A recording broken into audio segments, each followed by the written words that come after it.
Hello friends, मैं अभिषेक आप सभी का स्वागत करता हूं आपके अपने यूट्यूब चैनल स्टडी विद अभिषेक त्यागी में। तो फ्रेंड्स, जैसा कि आप जानते हैं कि हम कुछ सीईटी जो 26 तारीख को हुआ है उसके कुछ क्वेश्चन हम डिस्कस कर चुके थे। अब कुछ और नेक्स्ट क्वेश्चन डिस्कस करते हैं।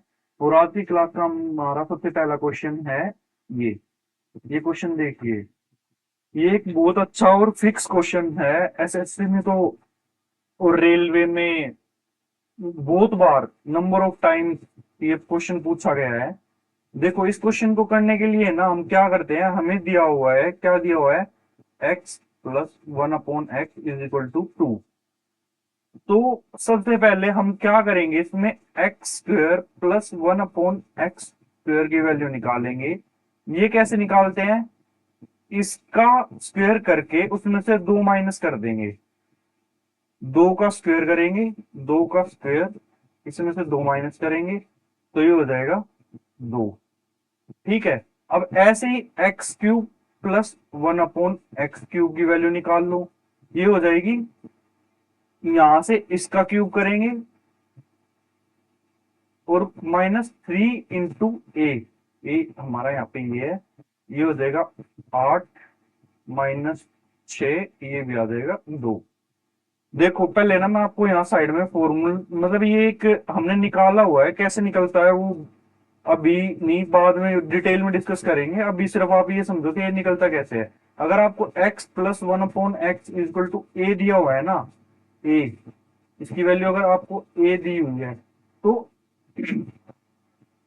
इसको रब करके लिख देता हूँ मैं। ये अगर आपको ए दिया हुआ है तो x square plus 1/x square की आपकी वैल्यू हो जाएगी ए स्क्वेयर -2। और x cube plus 1/x cube की वैल्यू आपकी हो जाएगी ए क्यूब -3 ए। तो जो याद रखने की चीज है ना, ये है यहाँ पे बस।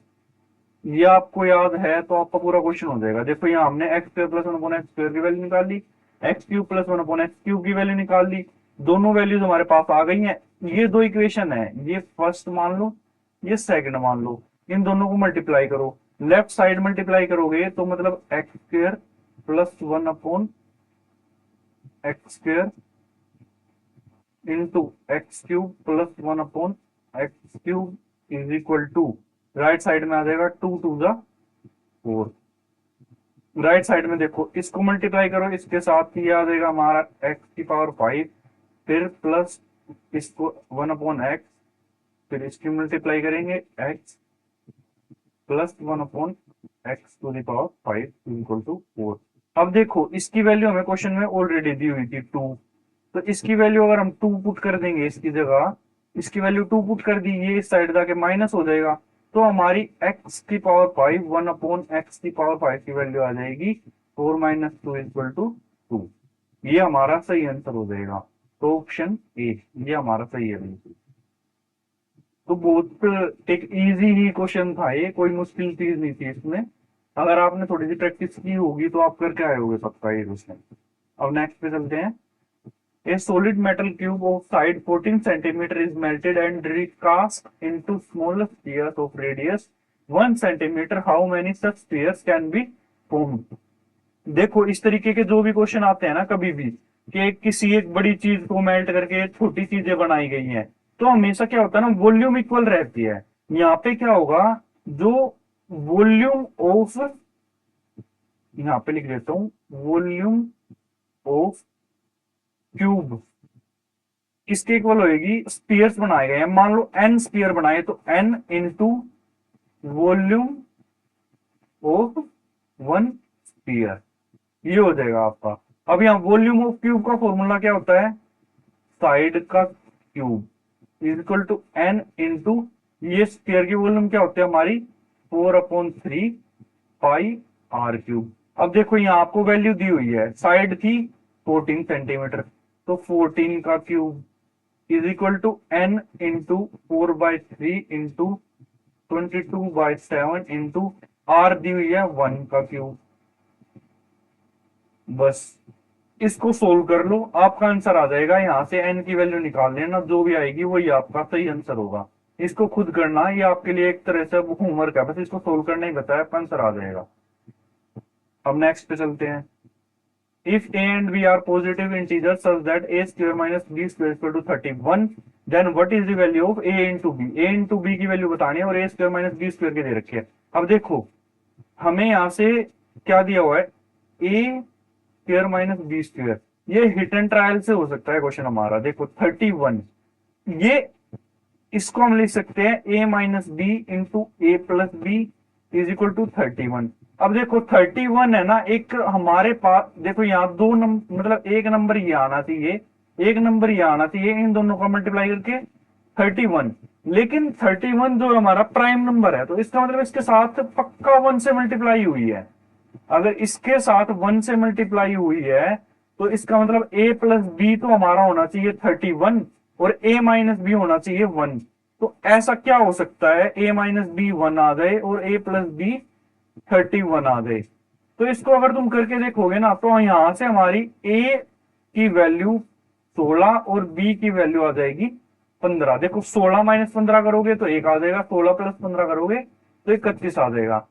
अब इसने पूछा a इंटू बी क्या आएगा, तो 16 गुना 15 कर दो, 15 छिके 90, 0 9 15 15 9 24, 240 हमारा आंसर आ गया। तो ऑप्शन बी हमारा बिल्कुल ठीक है। बहुत इजी क्वेश्चन था ये भी। अब नेक्स्ट क्वेश्चन पे चलते हैं अपने। एवरेज, ये एवरेज का क्वेश्चन है। एवरेज वेट ऑफ 6 बॉयज, ये बिल्कुल फिक्स क्वेश्चन है, यही आते हैं कि पहले 6 लड़के थे, उनका वेट इतना था, 7वां आ गया इतना हो गया, 8वां आ गया इतना हो गया, फिर उसका वेट बताना 8वें का। बहुत इजी क्वेश्चन है। अब देखो इसने बोला हमें 6 लड़कों का वेट जो एवरेज था 50 था, फिर इसने बोला एक और आ गया और इंक्रीज हो गई एवरेज 4% से, मतलब अब बच्चे हो गए हमारे 7, 7 का जो एवरेज वेट हो गया इसका 4% जोड़ दो इसमें, 4% मतलब 25 दूनी, देखो इसका 4% अगर आप निकालोगे ना तो 2 आ जाएगा, तो इसका मतलब 2 बढ़ गया तो 52, अब हो गया 52। इसका 4% यहां निकाल के देख सकते हो, 25 सॉरी 50 का 4% ऐसे, 25 दूनी 50, इसका मतलब 2 बढ़ा है, तो यहां पे 2 बढ़ा दिया हमने, 52। 7 की एवरेज हो गई 52। अब इसने बोला उसके बाद एक 8 और आ गया, 8वां बच्चा और आ गया।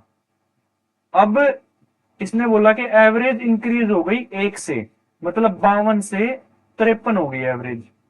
ठीक, एक इंक्रीज हुई है, यहां से हमारी इंक्रीज कितनी हुई है 1, और यहाँ पे भी 1 इंक्रीज हुआ है। अब इसने बोला कि 8 जो बच्चा आया है उसकी जो है उसका वेट बताना कितना होगा। देखो 7 का एवरेज था 52, 8 का एवरेज है 53, तो एक का, इसके ना कई सारे तरीके होते हैं। देखो एक तो सीधा ऐसे कर सकते हैं हम कि इसका 52 तो हो गई, 1 मिनट में इसको ना पहले आपको बेसिक से बताता हूँ। देखो करते कैसे इसको, देखो 7 का अगर एवरेज वेट 52 है तो यहाँ इसका मतलब सम कितना था ये देख लो, 52 गुना 7 कर दोगे अगर आप, तो यहाँ का सम आ जाएगा हमारे पास। कितना सम था, 7 दूनी 14, 1 7 मुझे 35 और 1 36। देखो मतलब 7 जब बच्चे थे तो 7 बच्चों के सम, जो वेट का सम था ना वो था 364। अब 8 हो गए, 8 का सम कितना हो गया, 8 या 24, 8 पंजे 40 और 2 42, 424, 424 हो गया 8 का सम।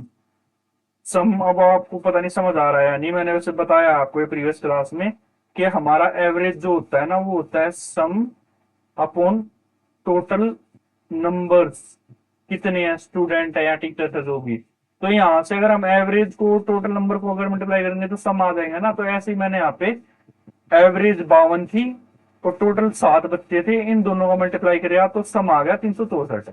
ऐसे ही इनका 8 बच्चों का आ गया 424। देखो अब यहाँ एक बच्चा बढ़ा तो वेट कितना बढ़ गया वो निकाल लो, पता लग जाएगा उसका कितना था, -364 कर दो इसमें से, 4 में से 4 गए 0, 12 में से 6 गए 6, बस यही हमारा आंसर है 7। ठीक है, एक तो देखो ये तरीका था। एक इसका क्या तरीका था कि जब 8वां आया तो मतलब 7 का 52 था तो उसका भी 52 तो है ही है, जब एवरेज 1 बढ़ी है तो इसका मतलब सबको 1 1 और मिला है, तो 8 बच्चों को 1 1 मिल गया, तो 8 गुना 1 8, ये हो जाएगा प्लस में 8, 52 और 8 60। ऐसे भी हो सकता है ये, अगर आपने एवरेज चैप्टर करा होगा तो ये क्वेश्चन आता है, मतलब फिक्स है ये क्वेश्चन। कुछ अलग नहीं पूछा गया है कि कुछ भी अलग पूछा गया हो इस पेपर में। अब देखो next question, from A point on the ground. अब ये फिर आपका ट्रिग्नोमेट्री का क्वेश्चन आ गया। मैंने कई सारे क्वेश्चन आपको कराए थे और टेन थीटा से भी शायद एक दो क्वेश्चन मैंने कराए थे आपको। इसमें टेन थीटा का यूज होना है। इसने क्या बोला, देखो एक पॉइंट है, वहां से एंगल ऑफ एलिवेशन बता रखा है। ए एक पॉइंट है, इस पॉइंट से एंगल ऑफ एलिवेशन ये यहां से है 30 डिग्री। और इसने बोला कि एक पॉइंट है बी, जो ये मान लो सी और डी हो गया, जो टावर के फुट से मतलब यहां से टावर से कितना दूर है, 50 मीटर। यहां से एंगल ऑफ एलिवेशन है 60 डिग्री। तो देखो इसमें क्या होगा, अब सबसे पहले आप इस छोटे से में से इसके, वैसे हमको बड़ा लेने की जरूरत ही नहीं है। इसमें देखो ये दिया हुआ है what is the height of the tower, height of tower बतानी है। टावर की हाइट अब क्या होगी, टावर की हाइट निकालने के लिए आप इसमें ना 1060 लगा दो। 1060, देखो 1060 क्या हो जाएगा आपका, डीसी जो कि आपकी हाइट है डिवाइड बाय 50। इस ट्राइंगल में सिर्फ इस छोटे से ट्राइंगल में हमने लगाया 1060 का इस वाले में। तो ये हो गया 1060 होता हमारा √3 is equal to DC upon 50। यहां से DC की वैल्यू आ गई 50√3 मीटर। यही हमारा आंसर होएगा। ये बी ऑप्शन बिल्कुल ठीक है। अब नेक्स्ट क्वेश्चन पे आते हैं। ये रीजनिंग का क्वेश्चन है। एक पेपर को काटा गया है, ये देखो ये फिगर्स बनाई हुई है, लास्ट में ऐसे मोड़ते गए, पहले ऐसे मोड़ा, फिर दोनों तरफ से मोड़ दिया, इस तरफ से भी और इस तरफ से भी, फिर उसको यहां से मोड़ दिया, तो ऐसा बन गया। लास्ट में उसको यहां से ये काट दिया गया। देखो पहले इसको ऐसे खोलेंगे, ये यहां तक खुलेगा, ये यहां तक। जब ये ऐसे खुलेगा इसके ऊपर से, तो यहाँ क्या होगा, हमारे दो ट्राइंगल से बन जाएंगे। फिर ये पेपर एक एक बार, और एक बार ऐसे खुलेगा, एक बार ऐसे खुलेगा, तो यहाँ भी दो ट्राइंगल से बन जाएंगे। फिर इसको पूरा खोलेंगे तो ऊपर भी ऐसे ही होगा, यहाँ पे भी ऐसे दो ट्राइंगल से ही बन जाएंगे, ये यहाँ और यहाँ। तो ये हमारी फिगर होगी कुछ ऐसी थी, इन पे होना चाहिए। तो ये है हमारा, देखो ये वाली फिगर होगी, ये सी ऑप्शन हमारा सही होगा इसमें।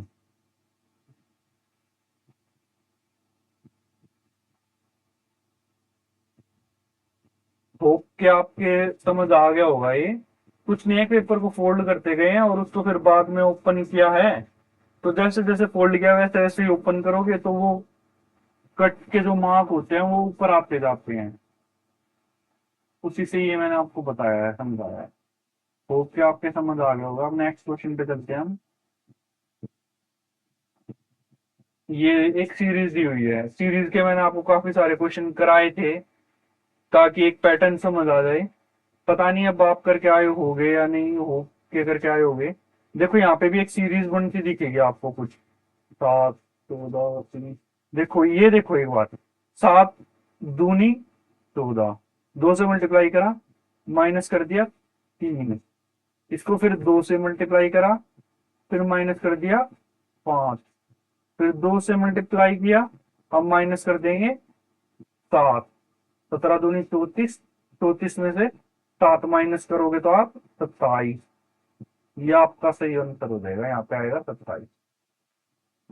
देखो ये दो दो बढ़ते जा रहे हैं, 3 था, 3 से फिर 2 बढ़ा दो 5 माइनस हुए, फिर 2 और बढ़ा दो तो 7 माइनस होंगे। ऐसे करके होगी ये सीरीज कंप्लीट। अब हम नेक्स्ट क्वेश्चन पे चलते हैं। सॉरी इसमें इतने ही हैं क्वेश्चन जो हमारे हैं अभी। आज की क्लास में हम इतने क्वेश्चन रखेंगे क्योंकि फिर क्लास ज्यादा लंबी हो जाती है, ज्यादा क्वेश्चन हो जाते हैं, तो फिर उसको करने में मजा भी नहीं आता और ना फिर समझ में आता है। तो इसलिए इस क्लास में हम आज इतने ही क्वेश्चन रखेंगे अपने, और फिर मिलेंगे अपनी नेक्स्ट क्लास में कुछ और क्वेश्चंस के साथ। और यही क्वेश्चन है जो आपके नेक्स्ट जो एग्जाम होगा मेंस, उसमें भी पूछे जाएंगे। मैं आपको बार बार कह रहा हूँ, पिछली क्लास में भी कहा था कि यही क्वेश्चंस आपसे पूछे जाएंगे दोबारा, कुछ नया नहीं आएगा वहां पे। यही सेम पैटर्न होगा क्वेश्चंस का, आप देख लेना जब आप एग्जाम दे के आओगे तो आपको लगेगा कि हाँ यही पूछे जा रहे हैं, तो कुछ ऐसा है नहीं। वैसे सुनने में आया था कि बोल रहे थे कि जो 26 तारीख का फर्स्ट शिफ्ट का मैं एग्जाम आपको करा रहा हूँ कि ये काफी डिफिकल्ट आया था, मुश्किल था सबसे। अभी तक तो मेरे को कुछ ऐसा लगा नहीं मैथ्स और रीजनिंग को देख के, लेकिन फिर भी अगर सारी जो शिफ्ट है उनको कंपेयर करके आपको लग रहा है कि ये मुश्किल आया था, तो फिर हो सकता है ये मुश्किल ही होगा। और जिसका फिर इसमें एग्जाम हुआ होगा उसको नॉर्मलाइजेशन में नंबर मिल जाएंगे, तो टेंशन लेने वाली कोई बात नहीं है। सबको एक बराबर उस पे तोला जाएगा, कोई मतलब डिफरेंशिएट नहीं किया जाएगा। तो होप कि आप सब क्लियर करेंगे सीईटी जो कट ऑफ है सीईटी की, और फिर आप मेंस में बैठेंगे और आप अपनी ड्रीम जॉब लेंगे। आज के लिए बस इतना ही इस क्लास में। मिलते हैं फिर नेक्स्ट क्लास में। Thank you and have a nice day.